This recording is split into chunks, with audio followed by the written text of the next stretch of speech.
गोद गोद के उनकी निर्मम हत्या कर दी गई।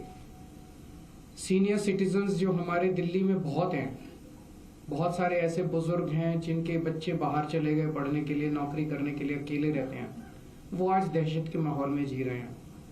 दिल्ली की महिलाएं दहशत के माहौल में जी रही हैं। कभी किसी के साथ ईव टीजिंग तो रोज का ही काम है, लेकिन कभी किसी का अपहरण हो जाता है, मर्डर हो जाता है, गैंगरेप हो जाता है।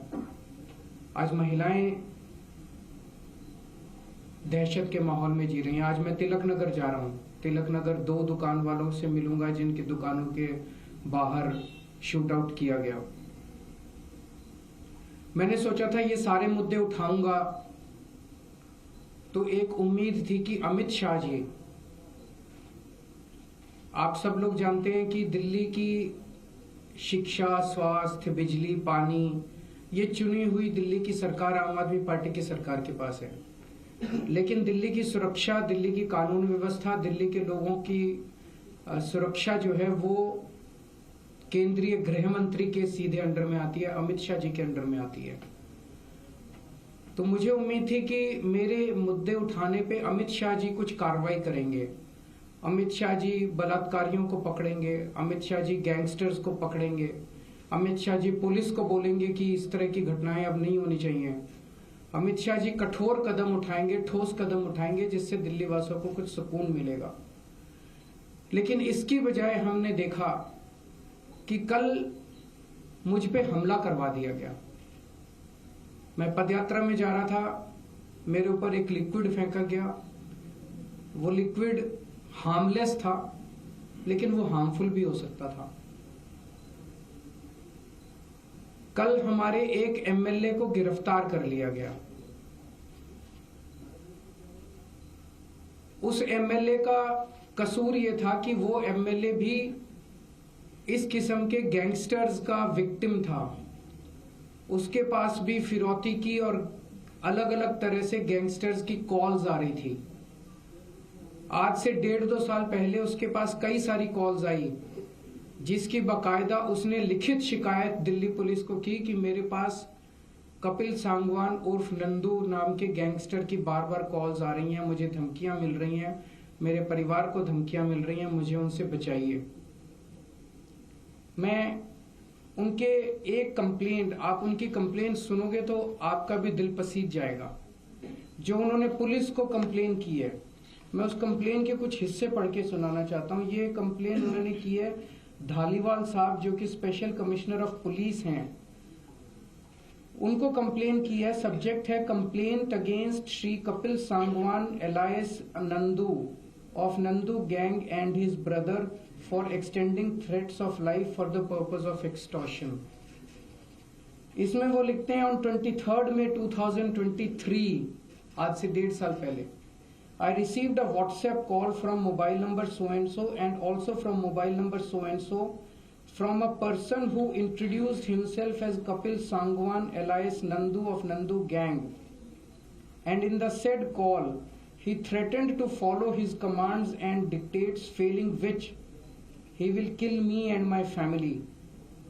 To instill serious fear in my mind, he even disclosed the whereabouts of my son. उसने बताया कि तेरा बेटा इस वक्त यहाँ है, अगर तू हमारी बात नहीं मानेगा तो तेरे बेटे के साथ कुछ भी हो सकता।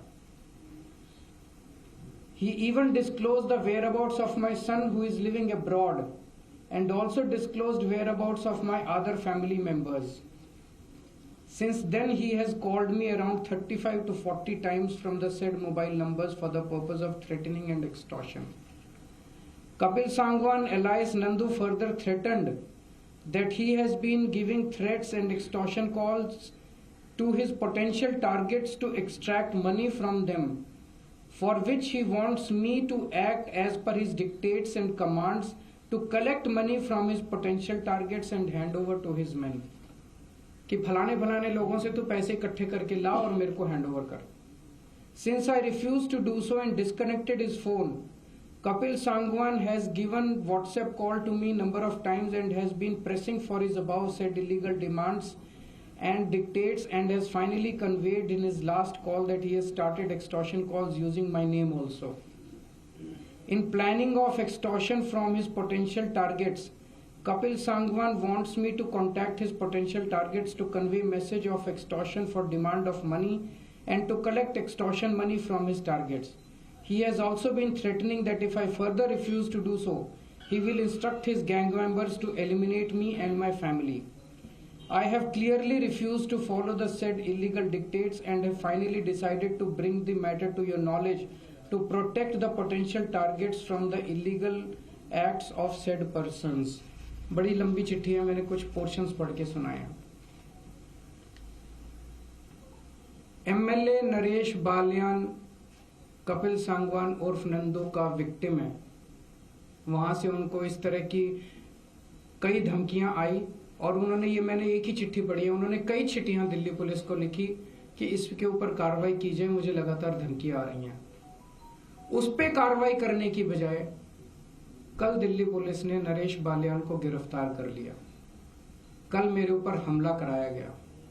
हमारा कसूर क्या था? हमारा कसूर था कि हम लोग दिल्ली की बिगड़ती हुई कानून व्यवस्था की बात उठा रहे थे। कल नरेश बालियान की गिरफ्तारी से अमित शाह जी ने दिल्ली की जनता को क्या संदेश दिया है? उन्होंने सीधा सीधा संदेश दिया है कि अगर तुमने कंप्लेन करने की कोशिश करी, अगर तुम्हारे साथ कुछ भी होता है और तुमने कंप्लेन करी, तो तुम्हें ही, तुम्हारे ऊपर हमला भी कराया जा सकता है, तुम्हें गिरफ्तार भी किया जा सकता है। कंप्लेन करने की हिम्मत मत करना। ये सीधा सीधा मैसेज है। गैंगस्टर्स को क्या संदेश दिया अमित शाह जी ने? कि मैं हूं तुम्हें बचाने के लिए, चिंता मत करना। कोई कंप्लेंट आएगी, कंप्लेनेंट की ऐसी तैसी कर देंगे, कंप्लेन करने वाले की ऐसी तैसी कर देंगे, तुम चिंता मत करना, मैं बैठा हूं गृह मंत्रालय में तुम लोगों को बचाने के लिए। कौन बचाएगा फिर लोगों को? लोग किसके पास जाएंगे? लोग किसके पास कैसे शिकायत करेंगे फिर लोग? मैं अमित शाह जी से कहना चाहता हूं कि अगर आपके अंदर हिम्मत है तो आप इन गैंगस्टर्स को गिरफ्तार करके दिखाइए। बच्चा बच्चा दिल्ली का जानता है कि दिल्ली के अंदर कौन कौन गैंगस्टर्स ऑपरेट कर रहे हैं।